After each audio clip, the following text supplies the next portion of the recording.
È stato arrestato a Legnago, nel Veronese, il quarantenne di origine siciliana ritenuto responsabile della feroce aggressione avvenuta ieri mattina al cimitero di Saletto, nel comune di Borgo Veneto.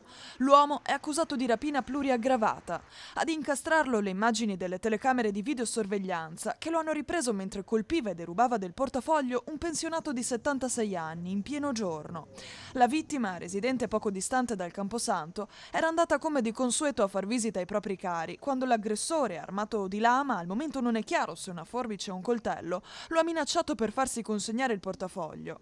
Ne è nata una colluttazione durante la quale l'anziano è stato ferito poco sotto al mento, prima di essere colpito alla testa e lasciato a terra sanguinante. Nonostante le ferite, la vittima è riuscita a chiamare i soccorsi ed è ora ricoverata all'ospedale di Schiavonia. Le sue condizioni sono stabili, ma resta in osservazione per un trauma cranico.